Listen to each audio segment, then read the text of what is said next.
What's up, everybody? I literally just got back from getting my haircut, and I was thinking I've never made a video about getting your haircut in Spanish if you're in a Spanish-speaking country or if your barber speaks Spanish.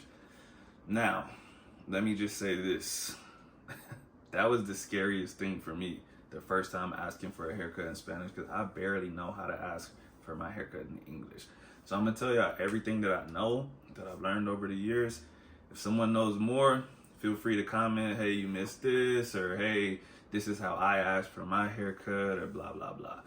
Let's start off with the very first thing. What is a haircut called? Corte, recorte. You can say either one. It just really depends on where you're at. A lot of this stuff is country dependent. So like I said, I'm gonna tell you the stuff that I know.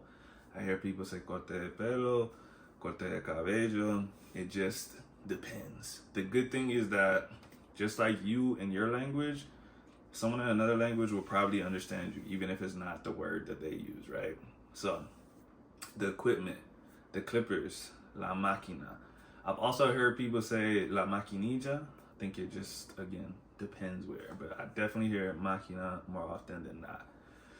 What else? Scissors, tijera, probably already know that.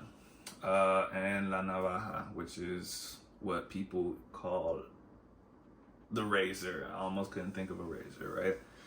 So that's the equipment. That's more than likely all you need if you're asking for corte a máquina and then corte con tijeras, whatever. That's more than likely you wouldn't have to ask for anything more than that.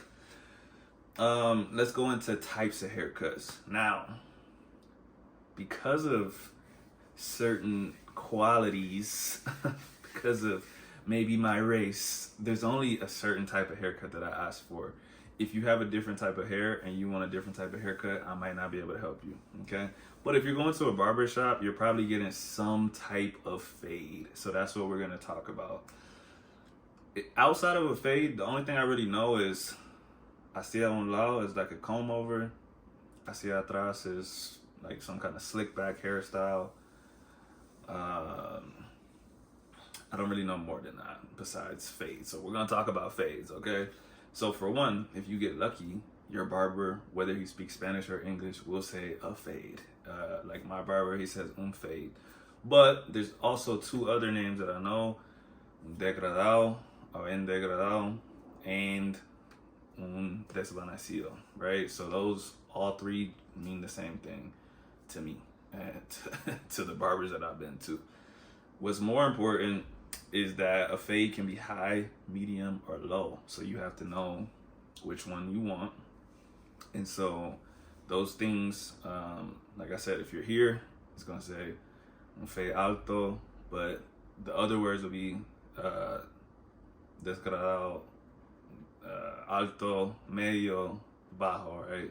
Same thing with desvanecido. Un desvanecido, alto, medio, bajo. And from what I understand, high, medium, and low references where that zero starts, right? So a zero would start here and the rest of the fade goes up, that's low.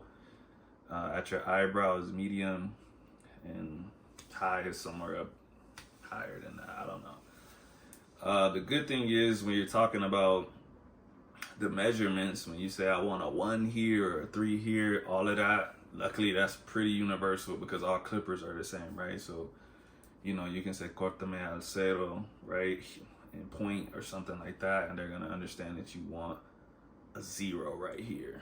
Same thing with the rest of the numbers. It's pretty much the same.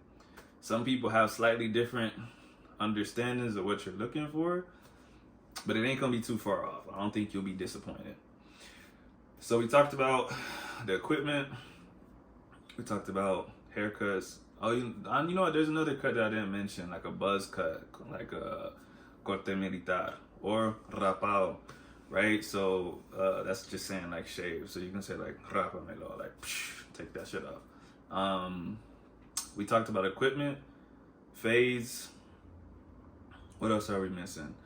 Oh, okay. If you want, like for instance, your beard or anything, if you want it lined up, you say marcar, right? So marcamela, they ask you like, oh, like como lo quieres, like how do you want it?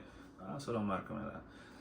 Bajar is to bring down. So if you're talking about your beard, you know, you can say, me la puedes bajar. Can you bring it down? Me puedes bajar la barba, right? That might be all I know, y'all. That's all I gotta do when I go in there. So, like I said earlier, if you get a different type of haircut, or if you know some extensive terminology, maybe you're a barber, maybe you work in a barber shop, something like that, don't be afraid. Drop the comment and say, hey, you forgot about this. Or we use the same thing, but we say it this way. Go ahead and comment that. Like I said, when I first started getting haircuts in Spanish, I basically had no guide. And speaking of which, the easiest thing you can do is to bring in a picture, right? But if you're watching this video, maybe you want to just work on your Spanish, or you want to make conversation or something like that. But if you're that scared and you're like, fuck, I don't know what I'm going to do, I'm on vacation, I need to get a haircut, go up in there with a picture. Just point at the picture, point at your head. The barber will understand. But you know, sometimes your service isn't working. Maybe you lost your phone. I don't know, bro. It's always good to know how to do stuff. So I always tell people focus on a lot of like academic stuff, but they can't do real life stuff. Like, like what's the point of like being able to understand like a Senate hearing, but you go into the barber shop and you can't even ask for your haircut? You know what I mean? Like, personal opinion. Anyways, hope y'all found something in this video useful. If not, not my problem. Salute. Have a nice day. I'll catch y'all on the next one.